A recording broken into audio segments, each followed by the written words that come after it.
So, good afternoon. Ang meeting natin today is about sa SMM na pinag-usapan kahapon.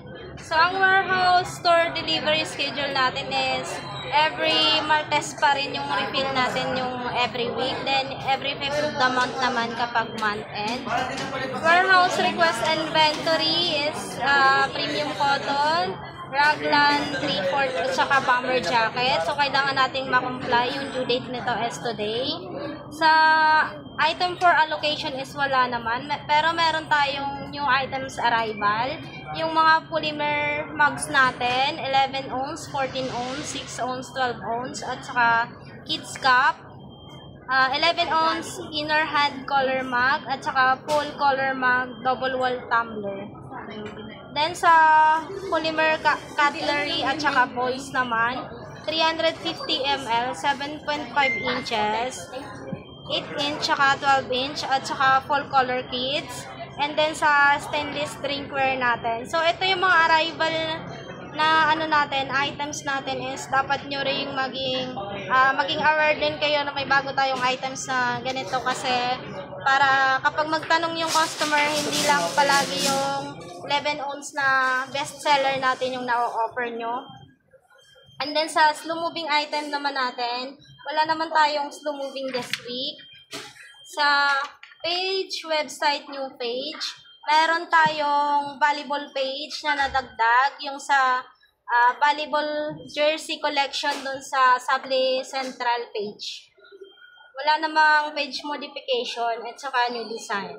Sa ROM naman, ang Save Reply is sa public banner, Sintra board at saka sa tarpaulin. So, nakapaloob pa rin dito yung material included, sizes, price list, printing process, and pinaka-importante yung explainer video para mas mapabilis yung transaction natin kay customer.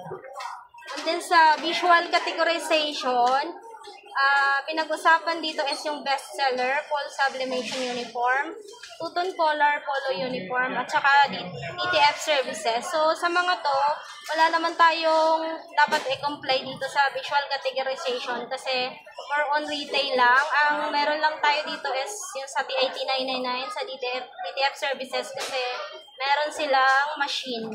So, dapat tong i-comply within August 2. Sa HR naman, ang may workshop is Sable Digitizer, basic item, t-shirt print, saka business solution.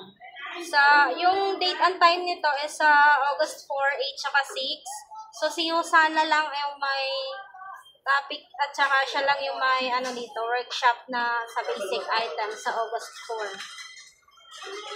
Then sa OLM naman, ang bagong marketing approved is yung sa raincoat sa SP. BYD is sa polo shirt, saka TIT is yung 50% off, company sample and polo shirt. So, etong sa OLM na mga promo nila is pwede naman daw gamitin ng store. Bale, may mga customer kasi na nagtatanong sa store ng mga promo ng sa OLM. So, pwede din siyang gamitin ng store in case na may magtanong na customer. Then sa tricycle ads natin, meron tayong active na 16. Then sa streamer 6, sticker 21, at saka sa curtain is 0. Sa ads and promo, yung update natin doon is yung customer visit.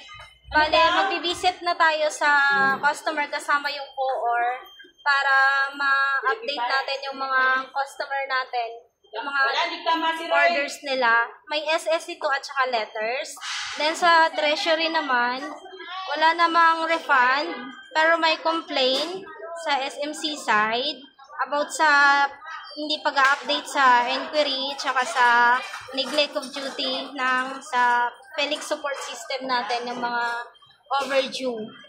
So, matuto tayong hindi palagi na tama yung customer, dapat hindi tayo palaging umuo sa mga gusto nila, and then sa proper endorsement ng mga pending, lalo na sa mga taong day off or sa mga taong paalis na. And then sa active hotspot, good naman tayo, TIT at saka SP, kasi wala naman tayo mga active hotspot sa ngayon. Sa garments consumable posting naman, every Thursday pa rin, every week yun. Then, yung si cashier, ako at saka si Nika, then si Ma'am Ying yung nag-a-update nun. So, yun lang.